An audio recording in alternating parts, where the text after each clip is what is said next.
Paul, lorsqu'il écrit aux Galates,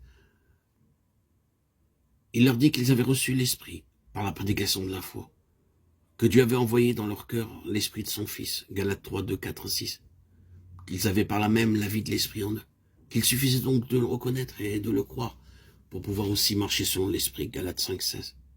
Je suis intimement convaincu qu'on ne se fait pas une juste idée de l'ignorance des croyants quant à l'habitation du Saint-Esprit en eux, et qu'on ne se rend pas compte non plus à quel point cette ignorance est la cause du peu de sainteté qu'offre leur conduite, du peu de résultats que produit leur travail au service de Dieu. On pourra beaucoup prier, beaucoup demander l'intervention du Saint-Esprit, on pourra, soit dans la prédication, soit dans la prière, reconnaître l'absolue nécessité de toute attente de lui. Mais tant qu'on ne croit pas à sa présence personnelle et continuelle dans le cœur, on ne pourra pas s'étonner qu'il y ait chute et rechute. La Sainte Colombe veut que sa demeure soit franche de toute intrusion, de tout empiètement. Dieu veut avoir l'entière possession de son temple. Jésus veut que sa maison soit toute à lui. Il ne peut pas travailler en nous.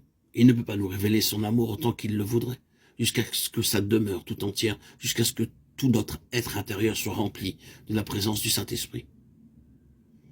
Consentons enfin reconnaître cette vérité, à mesure qu'elle s'imposera davantage à nous comme vérité divine, à mesure que nous comprendrons mieux qu'il ne faut rien de moins que la toute-puissance de Dieu pour la réaliser en nous, à mesure qu'avec humilité et renoncement à nous-mêmes, qu'avec foi et adoration, nous croirons plus pratiquement à cette promesse, il sera en vous.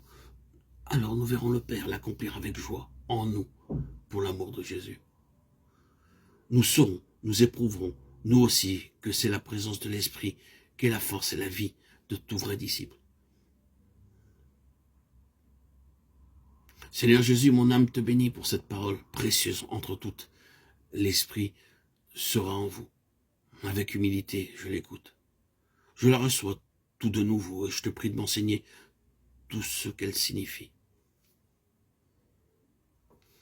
Je demande et pour moi et pour tous les enfants de Dieu de nous faire mieux comprendre ce que ton amour veut pour nous, de nous faire bien saisir que tu veux te donner si complètement à nous que rien ne saurait te satisfaire mieux que de faire ta demeure en nous, d'être ainsi la vie même de notre vie.